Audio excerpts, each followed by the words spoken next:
Assalamualaikum. Waalaikumsalam warahmatullahi wabarakatuh.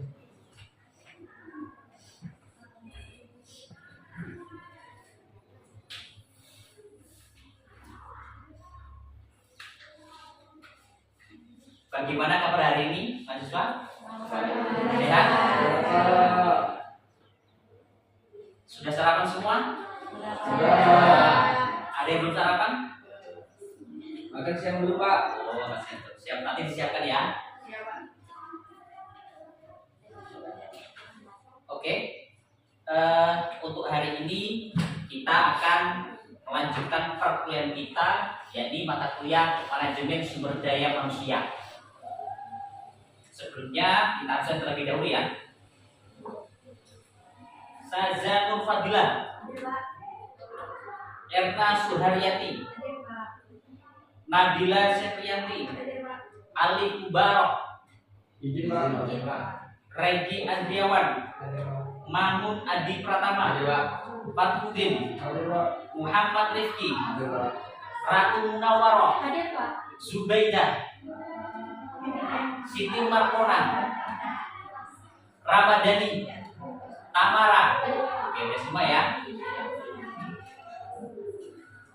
Oke, bismillahirrahmanirrahim.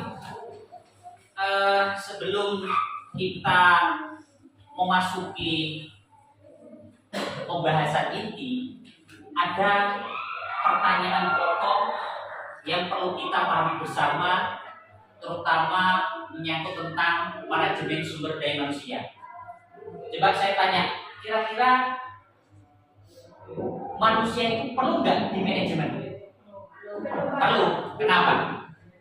Saudari Erna? Karena kalau manusia itu manajemen itu kan mengatur. Mengatur. Iya kan mengatur. Jadi kalau manusia itu tidak bisa mengatur, maka tata untuk kehidupan sehari-hari aja tuh bakal berantakan Pak. Kayak dari bangun tidur nih, bangun tidur mereka nggak tahu nih bangun tidur harus ngapain.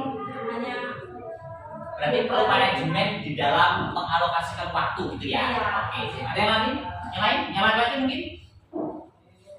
Mas Fakudin, kira-kira manusia itu perlu nggak di manajemen? Kira-kira? Perlu, Pak. Kenapa? Pengaturannya, Pak.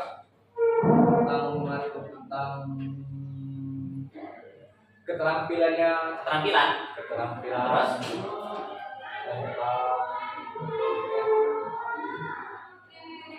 tujuan hidup. iya, Pak. Itu tujuan hidup. Menentukan tujuan hidup. Oke. Terus Untuk pengembangan apa? pengembangan karir. Oke, ada yang lain? Ada lagi tambahan? Mbak Nadira, perlu nggak? Perlu.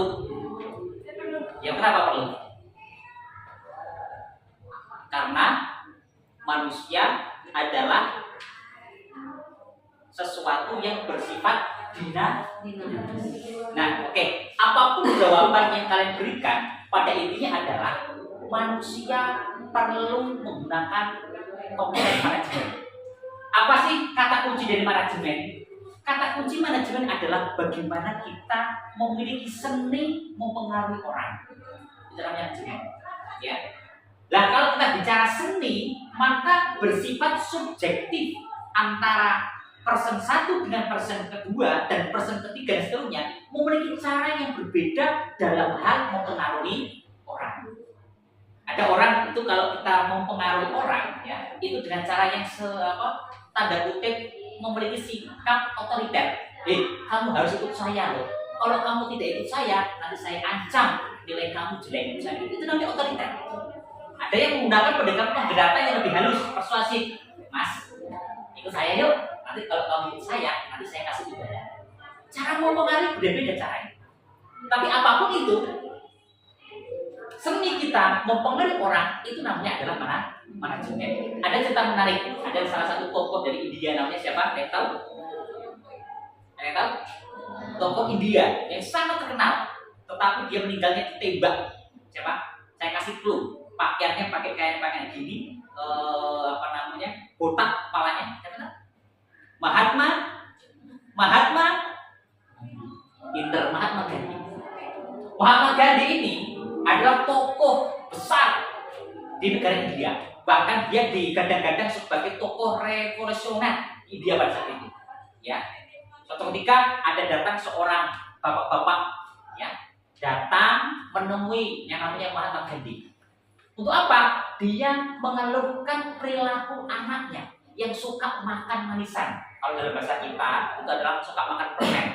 Tentu orang tua itu kalau anaknya sering makan permen kan gelisah, mungkin takut giginya rusak dan sebagainya. Nah, anak ini setelah dinasihati berulang-ulang kali oleh bapaknya, orang tuanya, dampan, mental, selalu membangkang. Nah, akhirnya orang tua ini, bapak ini, sowan kalau bahasa kita kepada Mahatma Gandhi, minta tolong dinasihati.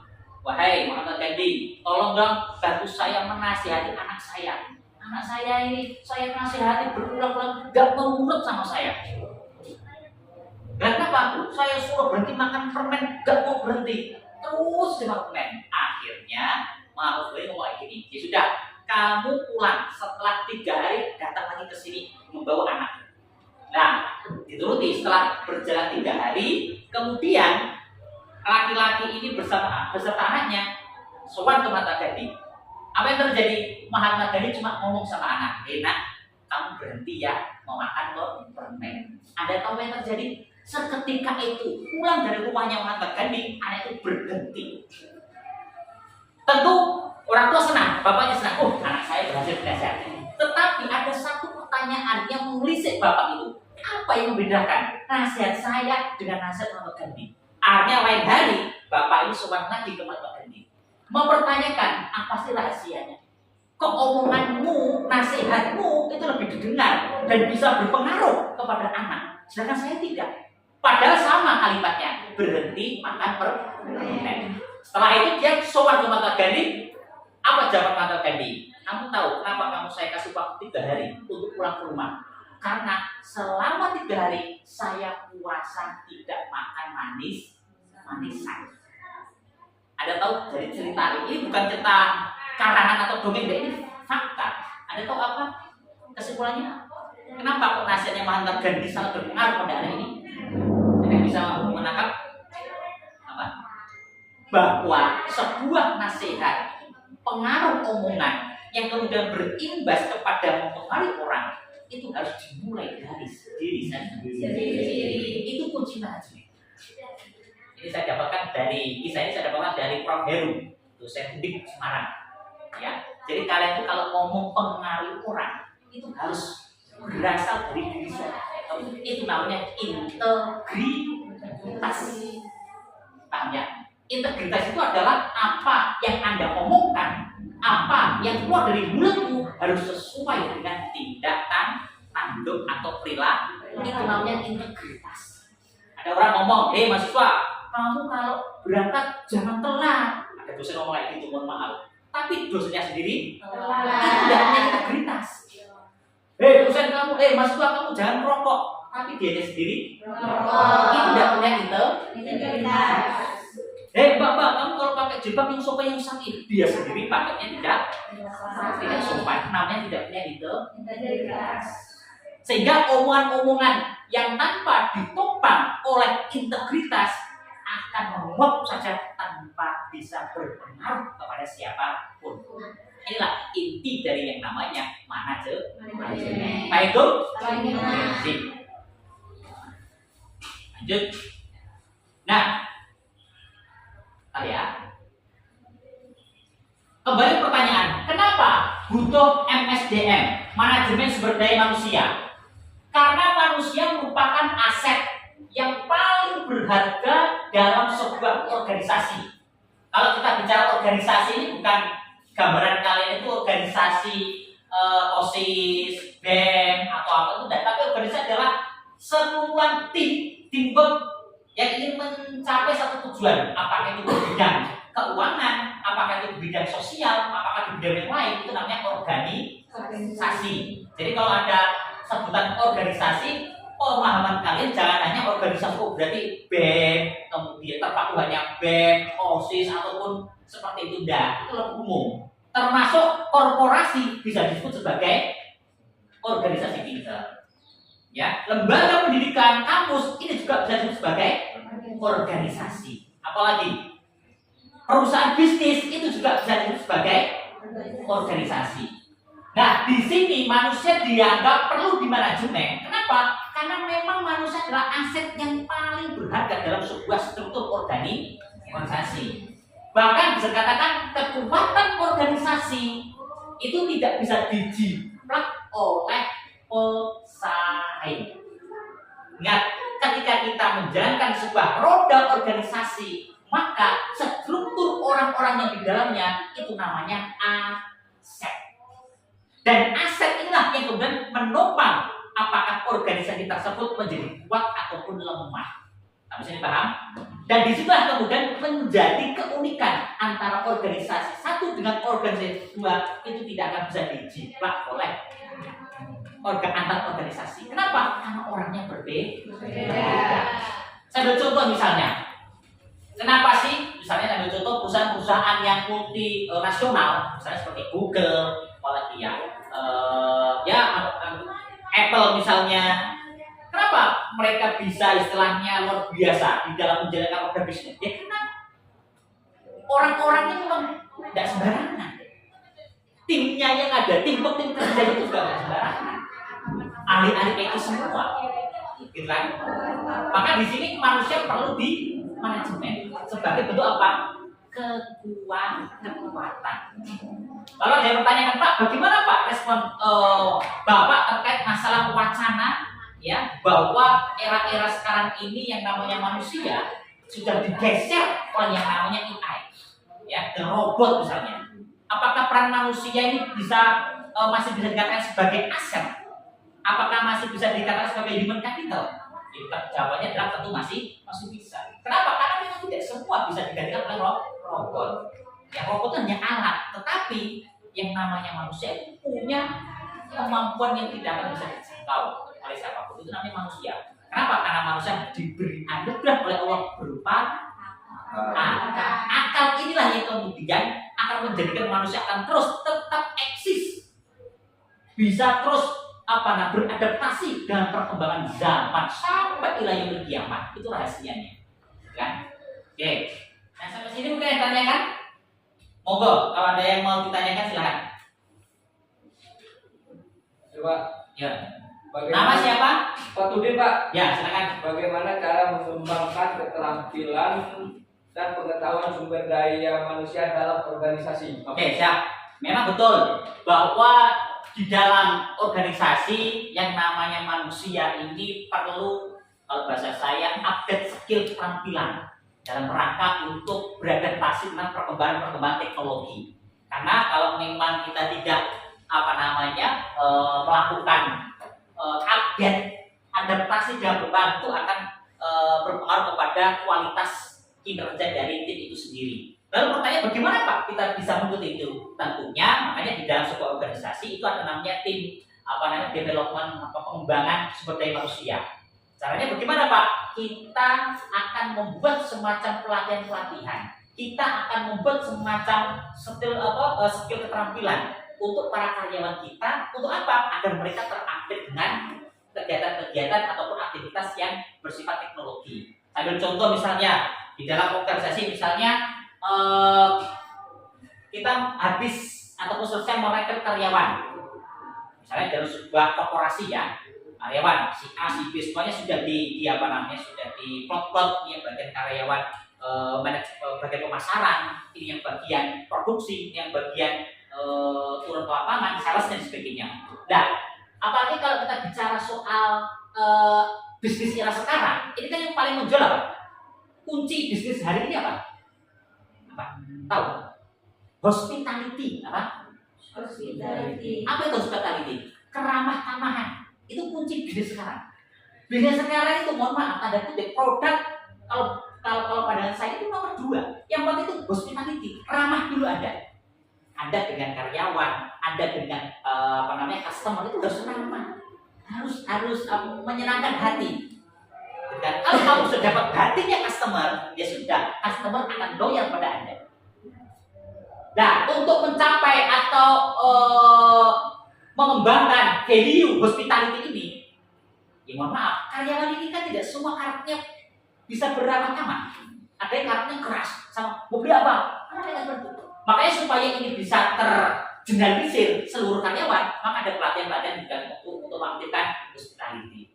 Itu salah satu contohnya, ya. Misalnya aku yang bagian marketing, bahwa kalau dengan customer harus suara senyum, pakainya yang sopan, good looking istilahnya, gitu kan. Yang bagian salah juga ramah, jangan kasar dengan customer. Ini salah satu contoh bagaimana perusahaan mengembangkan skill keterampilan. Ingat, skill keterampilan itu bukan hanya soal teknologi, tapi bagaimana kita berinteraksi dengan customer itu juga bagian dari skill keterampilan. Ingat, kalau sampai kalian bisa sebagai seorang berkecimpung di dunia manajemen sumber daya manusia, bisa mengembangkan ini, maka tentu akan banyak customer yang akan loyal kepada produk Anda. Apa dampaknya kalau loyal? Sangat banyak sekali. Customer itu kalau sudah loyal, ya sudah, dia tidak akan pernah lari ataupun tidak akan pernah beli produk di luar produk Anda. Bahkan customer itu kalau sudah loyal, dia akan memberikan semacam word of mouth, apa itu istilahnya? Getok tular kalau dalam bahasa Jawa, akan memberikan rekomendasi kepada customer lain. Mas, kalau beli HP itu di sana loh, penjualnya ramah, ya, harganya pun pelayanannya luar biasa. Ini namanya sarana marketing. Apakah dia disuruh oleh pihak dealer, pihak counter? Kan enggak. Karena karena saya punya pengalaman yang baik sebagai customer, saya punya rasa puas, satisfaction, maka rasa puas ini akan saya tularkan kepada orang lain dalam bentuk rekomendasi. Ini yang diuntungkan siapa? Perusahaan. Kalau beli HP itu beli HP merek ini loh. Pengalaman saya menggunakan HP 5 tahun tuh baik-baik saja kok, meskipun sudah dibuat bal-balan misalnya gitu. Kalau beli laptop tuh mereknya ini loh. Saya tuh selama beli ini tuh bagus pelayanannya. Ini namanya rekomendasi. Ya, oke. Terakhir ada yang mau ditanyakan? Kalau memang tidak ada, saya kepingin silakan, ini ada beberapa orang, 1, 2, 3, 4, 5, 6, 12 ya. Silakan buat grup diskusi, satu grupnya 4 orang, ya, pas lagi. Oke, saya hitung sampai 5. Silakan lingkar 1.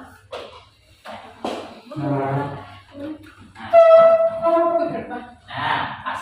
Nah, Mbak Erna silakan bergabung. Baca yang ini. Nah, Bapak. Nah, tugas kalian adalah silakan membuat ataupun mencari isu-isu terbaru tentang manajemen sumber daya manusia yang terkini. Ya, satu kelompok buat satu. Silakan nanti dipresentasikan. Yang Anda cari adalah salah satu kasus tentang sumber daya manusia di sebuah perusahaan. Misalnya perusahaan ini sumber daya manusianya terkait masalah kurang begitu efektif di dalam melakukan perekrutan, ataupun terjadi semacam perusahaan ini terjadi tong kali tong, nah itu kan namanya salah satu, ataupun terkait masalah kepemimpinan leadership. Oke.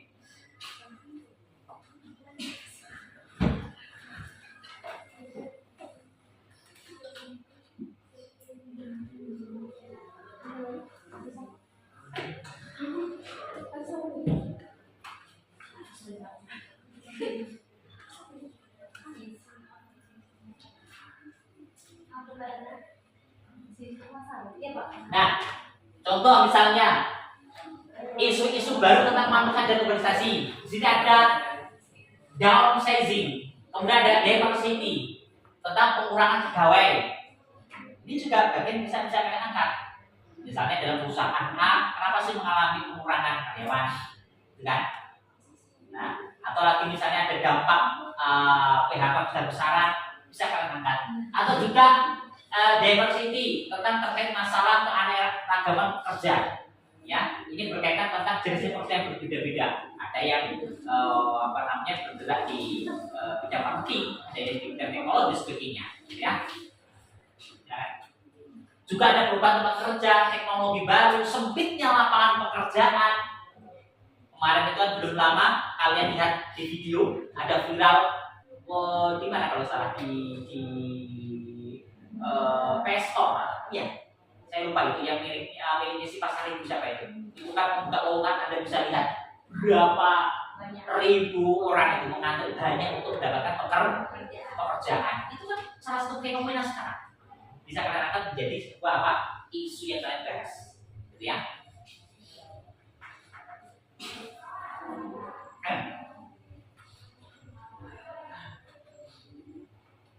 Kurang, masih kurang. Cukup. Oke. Nah, gini aja supaya ini lebih maksimal. Silakan ini dikerjakan untuk di rumah. Kita akan sambung pertemuan minggu depan. Hari itu? Jangan lupa dikumpulkan, dibuat dalam bentuk makalah. Silakan tulis siapa nama ketuanya, kemudian dipresentasikan untuk pertemuan minggu depan. Siap?